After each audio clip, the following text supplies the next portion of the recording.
Mire, el fin de semana estuve por la frontera, anoche. ¿Sur o norte? Lo vi sudado. La frontera norte, estuve Dajabón. en Dajabón. La idea era, en principio, hacer un recorrido en helicóptero con el director general de Migración, Enrique García, que nos había invitado con ese propósito para observar lo que estaba ocurriendo en los puntos fronterizos, en los 4 puntos de Elías Piña, Independencia Jimaní, la parte de Dajabón y se me queda un tercero, a Pedernales. Esos 4 puntos, aquí está Galarza, que de Pedernales, son los 4 puntos fundamentales de comercio, los 4 puntos donde se producen operaciones comerciales formales. Las 4 entradas y salida formal, repito, y lo de formal lo digo consciente de que permanentemente entra y sale gente por los poros fronterizos, por algunos puntos que ya se han identificado y que en atención a ello ahora han recibido un reforzamiento especial por parte de los miembros de las Fuerzas Armadas. Más de 12.000 efectivos militares están hoy custodiando la frontera dominicana con Haití. En principio era esto, ir a esos 4 puntos, pero por un asunto de logística el tiempo no nos permitió hacerlo y solo nos detuvimos en el punto más importante de mayor actividad comercial, que es el de Dajabón. Muchas cosas vi, muchas cosas pueden decirse de lo que está ocurriendo por ahí. Me llamó la atención la tranquilidad que observé. Un día de mercado viernes, pensé, bueno, solamente había... Es un hervidero de gente. Sí, solamente había ese hervidero normal del mercado, o sea, no vi nada anormal. La única anormalidad es que había una disminución de los que asisten al mercado, tanto de los dominicanos como de los haitianos. Parece que, producto de lo que está ocurriendo en Haití, está viniendo menos cantidad de comerciantes. ¿Y los combustibles? El tema del combustible, eso sí me llamó la atención. En las estaciones de Dajabón es una cosa increíble. La cola, la fila que hay que hacer para abastecerse de combustible, entonces eso genera un problema. Y es que los ciudadanos que viven en Dajabón, entonces no pueden echar combustible. Un ciudadano que trabaja, y eso hablé con muchos ciudadanos, entre ellos Marciano, que allá lo vi, Marciano Mateo, y me encontré con un grupo de periodistas que hace muchos años no veía. Cuando yo iba a la frontera a hacer reportaje, compartía con ellos y lo volví a ver, gente que hacía años que no veía. Y me cuentan que para ellos echar combustible, gente que trabaja, imagínese, usted trabaja, ¿verdad? Usted tiene que echar combustible para cuando sale del trabajo, antes de ir al trabajo, porque usted tiene un empleo, usted tiene una obligación. Tienen que irse fuera del pueblo. A otro pueblo. A otro pueblo echar combustible. Porque la cola de los haitianos no le deja echar combustible. Esa gente amanece desde la madrugada y conforme va subiendo la hora, la fila se va poniendo más larga. Cuando da las 4 de la tarde, eso es un infierno. Y entonces a veces tienen hasta que amanecer ahí para... Sí. Es complicado lo que está pasando. El gobierno ha dispuesto, como ya se ha dicho aquí, que no le permitan echar combustible más que a los que van en su vehículo y al tanque del vehículo, porque estaban yendo en garrafones. Hoy mismo la prensa trae una información de un decomiso de creo que 600 garrafones de estos de 5 galones. Entonces eso es un problema que yo no sé qué solución se le va a buscar. Aparentemente el gobierno está dejando que ocurra, sencillamente tomando el control de evitar que se la lleven en garrafones, porque además del problema que genera en términos de abastecimiento para esa parte de la población, también está el peligro que eso implica, el transporte de combustible en condiciones inadecuadas, incendios que pueden producirse. Pero hay un asunto que me llamó mucho la atención y es la detención de más de 60 indocumentados.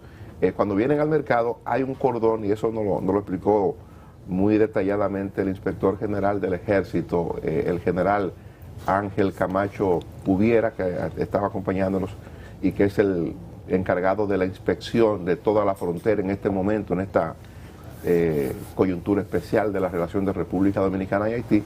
Hay un cordón para evitar que los ciudadanos haitianos que entran aquí no se queden, no se crucen para permanecer ilegal en territorio dominicano. Y entonces en ese cordón se atrapan los que intentan penetrar, ¿verdad? Agarraron 60 y pico, se lo presentaron ahí en la prensa, lo pusieron frente a la fortaleza de Beler para que uno lo viera. El procedimiento le explicaba yo, ¿y qué ocurre ahora? Bueno, entonces lo que ocurre es que el CESPRON o los militares lo detienen y luego migración se encarga del proceso de depuración para deportación, porque algunos es posible que tengan la documentación pero que no esté bien o lo que sea. Pero es una tarea muy dinámica para los miembros de las Fuerzas Armadas. Ahora bien, supongo que va a generarnos un tipo de dificultad la deportación de las embarazadas. He visto cómo la prensa dominicana ha estado tratando este asunto. El gobierno dominicano decidió a través del órgano que lo podía decidir, que es el Consejo Nacional de Migración, la deportación de ciudadanas haitianas embarazadas. Y han ido incluso a las periferias de los hospitales para detenerlas y enviarlas a Haití. Yo me imagino, y eso no lo he hablado con ningún funcionario del gobierno, no me lo he dicho. Las ONG están haciendo fiesta con un video que hay donde aparecen desmontándose de la guagua un grupo. Sí, pero a mí no me lo ha dicho el presidente, ni lo he escuchado del presidente, no lo he escuchado del ministro de Interior, no lo he escuchado del canciller, pero me da la impresión que el gobierno dominicano está asumiendo una actitud de dureza para decirle a la comunidad internacional: miren lo que ustedes están provocando por no ponerle atención a Haití. El hecho de que el gobierno decida algo que debió haberse decidido antes, yo creo que es una iniciativa valiente que nos va a generar críticas y nos va a generar incluso internamente algún tipo de reclamos, y ya se están produciendo reclamos, pero eso había que detenerlo, eso hay que detenerlo, porque no es posible que los hospitales dominicanos estén recibiendo en algunos casos más del 50% de las parturientas que vienen de Haití. O sea, no son dominicanas, en algunos puntos más del 50% de las parturientas que se reciben vienen de Haití. Eso debió evitarse antes. Yo no sé si el procedimiento que estamos llevando a cabo es el más idóneo, si pudimos haberlo evitado desde antes para desincentivar lo que está ocurriendo. Aquí no pagan, allá pagan, aquí no pagan por el parto, en Haití tienen que pagar. Entonces, me imagino que el gobierno está procurando generar un golpe de efecto, porque cuando vengan los organismos internacionales a reclamar, el gobierno deberá estar entonces en posesión de la realidad y decirle: bueno, ¿qué hacemos? Asumimos como República Dominicana el problema haitiano y la comunidad internacional no acaba de reaccionar. Pero es un asunto delicado que sé que nos va a generar internamente algunos conflictos. Bueno, yo desde el primer momento he señalado que la actitud de endurecimiento de las políticas migratorias del gobierno tiene necesariamente ese objetivo de enviar un mensaje clarísimo a la comunidad internacional. O sea, en la medida en que la comunidad internacional abiertamente se entiende de Haití, la República Dominicana tiene que enviar un mensaje claro de que la solución no es por aquí.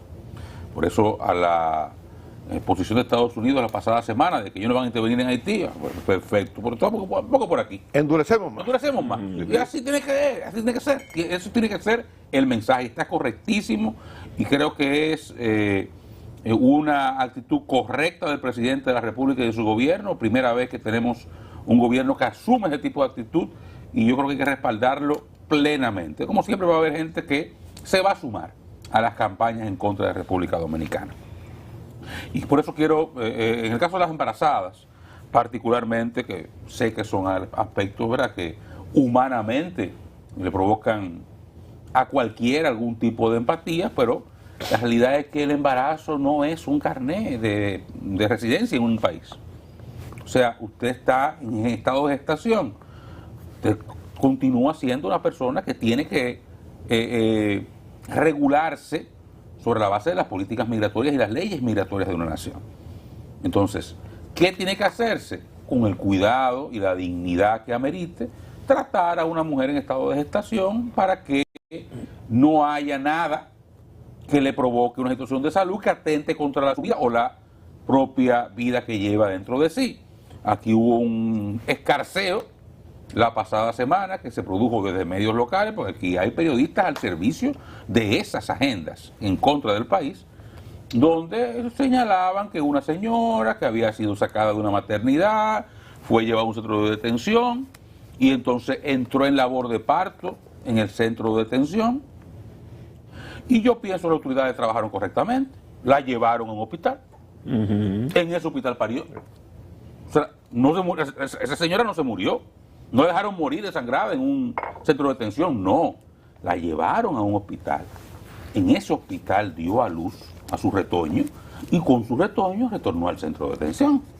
Ya todos en salud. Es un trato digno. Yo no creo que en Haití traten así a una persona. A ella, a esa señora que estaba ahí, en Haití no la tratan así. Esa la dejan parir en el suelo, en Haití. Entonces, República Dominicana y tiene que continuar tratando dignamente a las personas que por cualquier razón tengan que ser llevadas a centros de detención de inmigrantes y eventualmente ser repatriados. Es un asunto que ciertamente va a traernos colas.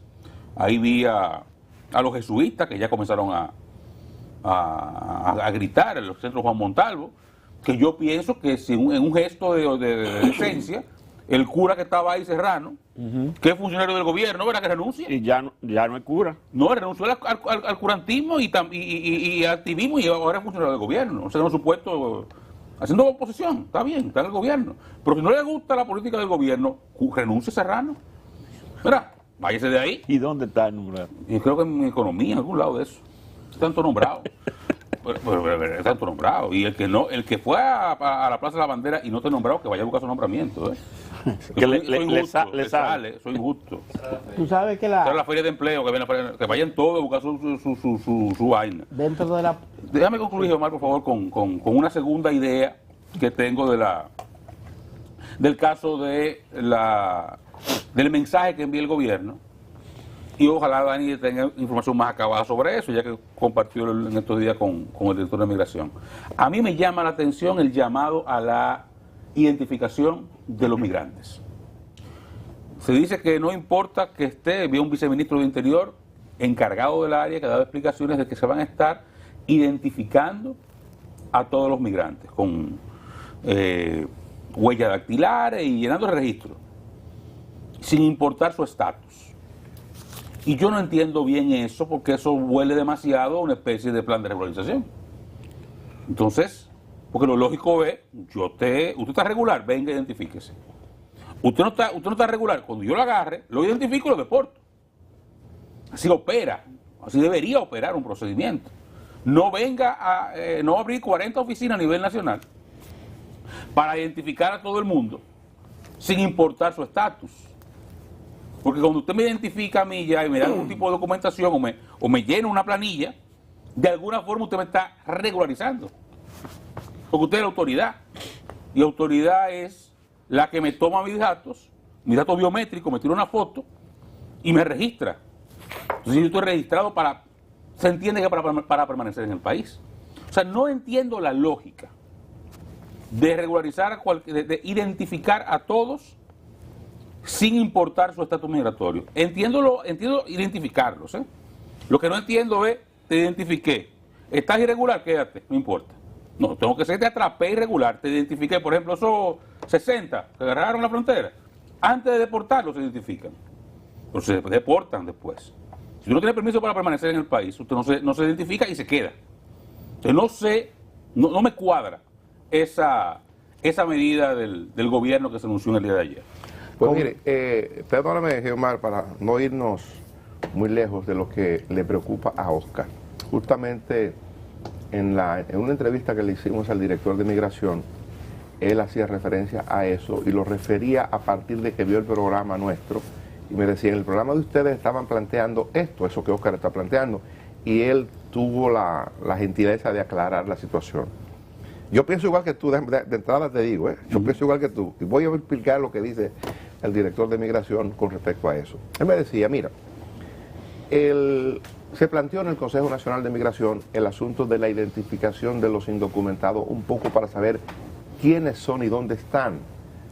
Eso es prácticamente imposible porque Estados Unidos nunca lo pudo hacer, nunca lo ha hecho, nunca lo ha podido hacer, porque no es posible. El indocumentado es un ciudadano que tiene el temor de que usted lo identifique para deportación.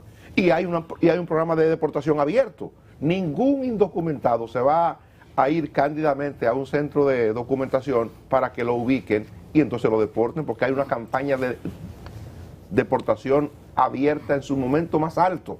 Ahora, con las facilidades que está dando el gobierno, el propio presidente de la República, con la adquisición de nuevas unidades de vehículos para sumarle al programa de deportación, esa maquinaria está más activa que nunca. Por tanto, yo no le veo sentido a que un indocumentado vaya cándidamente a una oficina que están abriendo en las gobernaciones para decir, yo soy Jean-Pierre, tómeme las huellas, usted lo van a deportar. Entonces, si lo sabemos, eso no va a funcionar. Entonces, el director de migración me explicó, mire, el propósito es este. Y yo lo entendí, el propósito que tiene el Ministerio de Interior, que no es migración, para que la gente, y él me hizo esa aclaración, migración lo único que puede hacer con los indocumentados es deportarlo. ¿Sí? Nosotros no tenemos ningún tipo de trato que no sea, usted está regular, usted se queda en el país, usted no está regular, usted se va. Es el único papel de migración. Migración no tiene vela en ese entierro, no se puede involucrar, ni se ha involucrado. Esa aclaración me la hacía el director de migración, que yo pienso que es muy oportuna. Lo otro es un plan del Ministerio de Interior y van a abrir oficinas en las gobernaciones para que eso camine. Ahora digo yo no creo, y esto lo digo con la mayor buena fe, yo no creo que el Ministerio de Interior pueda inmiscuirse en esto, o pueda dedicar tiempo a esto, pueda dedicar recursos a esto. ¿Saben por qué? Migración, Interior y Policía anda en una tarea que es la tarea de reforma de la policía, anda en la tarea de pacificar el país, de dar seguridad interna al país, anda en la tarea de desarmar a la población. Y hay unos programas que se han articulado y comenzaron por Cristo Rey, va a ir Barahona. Entonces, yo no pienso que migración pueda atender tanto frente. Creo que hay que reducir el esfuerzo, o concentrar más bien, que es lo correcto, concentrar el esfuerzo en cosas más puntuales. Eso de dispersarse trabajando en oficinas para identificar a gente que nunca se va a dejar identificar, pudiéramos identificar 10, 20, 30, que no saben que hay un programa abierto de deportación, o a lo mejor no lo saben. Pero el resto no va a ir por el temor a que lo saquen del país. Claro, lo van a sacar, vuelven a entrar, como siempre hacen, pero creo que el aporte o el apoyo que puede dar Interior y Policía a migración, en el orden jerárquico, la Dirección de Migración está adscrita al Ministerio de Interior y Policía. Entonces creo que el esfuerzo que hace el Ministerio para esto debería sumarlo al esfuerzo que está haciendo para lograr mejorías importantes en la policía. Y digo en la policía porque no hablo ni siquiera de la reforma. La reforma para mí puede venir o no puede venir, pero soy de los que creen que no es ahí donde está el problema, porque a fin de cuentas la policía está compuesta por dominicanos y la reforma no nos va a traer a policías mexicanos o colombianos o españoles. Son ciudadanos dominicanos los que están sirviendo ahí. De modo que comparto, Oscar, contigo el enfoque de lo poco práctico que puede resultar el hecho de aperturar esas oficinas simplemente para identificar a los indocumentados. De esa manera de manejar la situación con la dinámica de migración haitiana en el territorio dominicano, es bastante complicado, complejo, difícil. Fíjense que ustedes hablan de la parte humana, y es verdad, pero debemos de proteger el territorio dominicano. Y lo que hemos construido, este orden dominicano, no puede irse al suelo. Por más solidarios que hemos sido con cualquier inmigrante, y muy particularmente con los inmigrantes haitianos y con los haitianos en territorio de su país, que hemos ido cuando ha habido terremotos, cuando ha habido desgracias de diferentes tipos, hemos estado ahí, de diferentes maneras, con medicinas, alimentos, vienen y trabajan aquí, han estado las parturientas haitianas alumbrando en hospitales dominicanos, estudiantes haitianos en República Dominicana, todas esas cosas. Debieran ser ellos los primeros en que en este orden que tenemos en el territorio dominicano, pues estén garantizadas las cosas de las que ellos se benefician.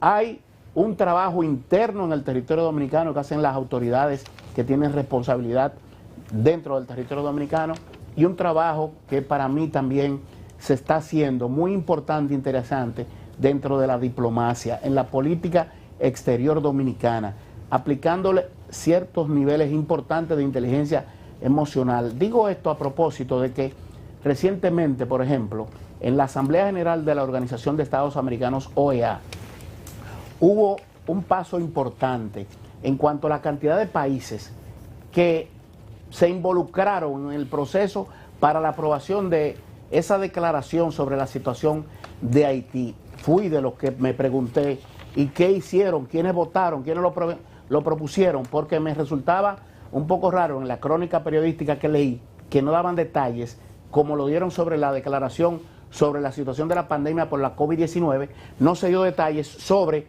la cuestión de la proclama o la declaración sobre la situación de Haití. Pues tuve la oportunidad y me llamó por teléfono, lo cual agradezco, el embajador dominicano ante la Organización de Estados Americanos, OEA, Josué Fiallo, que presidió la Asamblea General de la OEA en Guatemala.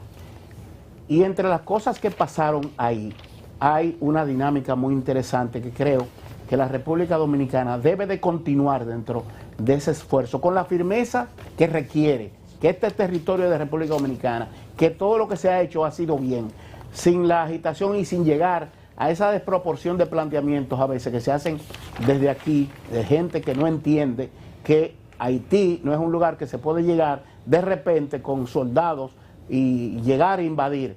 Hay normas internacionales del derecho internacional público que los estados como actores fundamentales deben de tener. República Dominicana debe de tratar de hacer las cosas como manda la ley para evitar que esos sectores que agitan y nos acechan y viven en cualquier momento tratando de sacar capital político y capital en efectivo, que hay gente que vive del tema, no vaya en provecho de ellos el hecho de que ocurra algún tipo de situación de mal manejo. Hasta ahora se está llevando bien el asunto con estas cuestiones, pero hay que tener mucho cuidado con lo que se haga, porque cualquier fallo nos golpean muy fuerte. Eso es así, pero con firmeza. A mí no me da ninguna esperanza lo que la OEA pueda hacer o hizo o pueda hacer, para plantearlo correctamente. El multilateralismo no va a hacerle caso a Haití, yo lo he dicho varias veces aquí, no tengo ninguna esperanza. Por eso República Dominicana tiene que continuar manteniendo su agenda de cara a Haití. Si continuamos planteando la necesidad de que la comunidad internacional vea hacia Haití, debe ser parte de la política exterior. De hecho, la política exterior dominicana debe tener ese como punto 1A. Así como yo digo que un soldado fuera de la frontera no busca nada. Asimismo, ningún discurso internacional que no incluya el reclamo a la comunidad internacional para que asuma Haití y el señalamiento de que República Dominicana no puede asumirlo, no busca nada tampoco ese planteamiento internacional. Ahora, tenemos que estar claros de que esa gente no va a hacer nada. Que ya lo que ellos hicieron fue destrozar ese país como lo han hecho con sus políticas y van a continuar mirando irresponsablemente para otro lado, porque lo hemos visto, señor, mataron al presidente de ese país en su cama de matrimonio, donde estaba viviendo con su mujer al lado, y lo que la comunidad internacional le dice que hagan elecciones. Esa es la respuesta que tienen. Como que no pasó nada. No pasó nada. Tienen un mes unos misioneros secuestrados. Y la información que se tiene es que quien está negociando la liberación de esos misioneros es Barbacú. Ese es el nivel que hay ahí, para que estemos claros. Entonces, nosotros tenemos que tener, pero muy claro en nuestra mente, que las políticas internas tienen que ir en la dirección de que no hay solución a Haití vía República Dominicana. Fortalecer esa frontera, continuar con los planes de que no pueda haber migración aquí, masiva de la forma en que se está haciendo, y aplicar las leyes, continuar controlando ese tema de la atención a las embarazadas, porque tocamos lo de las embarazadas ahorita, pero el fin de semana pasado, y qué bueno, porque fue una señal del gobierno, el ministro de Salud Pública decía, son 10.000 millones de pesos en un año que se van en atenciones médicas, sí, a los haitianos generales. No, y que cada año sube. 10.000 millones de pesos, señores. ¿Con eso se hacen cuántos hospitales? Con eso se pueden hacer 4 hospitales regionales al año. Y eso se gasta en migrantes. Entonces, son políticas que tenemos que tener claro. Y nosotros aquí continuar aplicando las leyes para que sepan que la solución no es por aquí. Que sigan yéndose por Colombia, por el Darién, que vayan a Estados Unidos, para allá, y que ya resuelvan. Pero para que la gente entienda, porque yo creo que esta semana es posible que se recrudezca la campaña contra estos programas que ha articulado el gobierno, que son programas evidentemente oportunos, no, debieron ser antes, pero son programas necesarios, lo que está articulando el gobierno para dar una señal clara de cómo el asunto nos afecta y de cómo tenemos que hacer para que la comunidad internacional lo mire como debe mirarlo. Miren, lo de Nicaragua, que Oscar lo comentaba el día pasado, lo que está ocurriendo en Nicaragua, Estados Unidos reacciona. ¿Y de qué manera? Con el tema de la reelección de Daniel Ortega en Nicaragua y con los procedimientos antidemocráticos que se han instalado en el sistema político de Nicaragua. En Cuba, un dramaturgo, apellido García, Junior García, está haciendo una manifestación, había convocado una manifestación que se va a llevar a cabo en el día de hoy.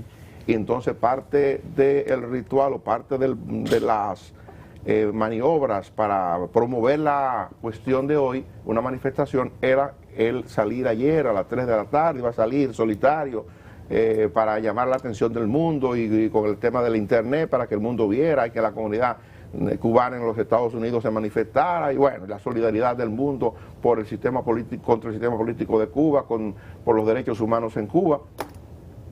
Esa cuestión, junto con una decisión del gobierno de quitarle unos carnets a los periodistas de la agencia EFE que cubren las incidencias en La Habana, eso generó la reacción de los Estados Unidos. Fíjese usted, fíjese qué cosa, para que entendamos lo que está ocurriendo. Un pronunciamiento el sábado y otro el domingo. Un pronunciamiento el sábado y otro el domingo. Conminó al gobierno cubano a que le devuelva las acreditaciones a los periodistas de agencia EFE que había sido despojado de sus documentos para ejercer como periodistas en la isla. Entonces yo digo, eso hace Estados Unidos. Fíjese con qué cosa en Cuba y con lo que está pasando en Haití no hace absolutamente nada. Yo quiero que la gente entienda eso para que veamos lo que está pasando. Que yo pienso que yo pienso que lo que dijo el enviado, el subsecretario Richardson, es un mensaje al gobierno dominicano. Claramente que sí. Claramente que sí. O sea, por eso el mensaje al gobierno dominicano tiene que seguir siendo el que es. Endurecer. Sí. Pero es una pena que andemos en eso. Eso es de mucha preocupación para nosotros, porque a pesar del esfuerzo que se ha hecho, bueno, el día pasado el presidente logró sumar a Costa Rica y sumar a Panamá en la preocupación que tenemos después del discurso ante la Organización de Naciones Unidas. Hoy se va a producir el tercer encuentro de la dirigencia política en el Palacio y de dirigentes de organismos sociales y empresariales para ponerlo al día de lo que está ocurriendo. ¿Qué es esta cosa?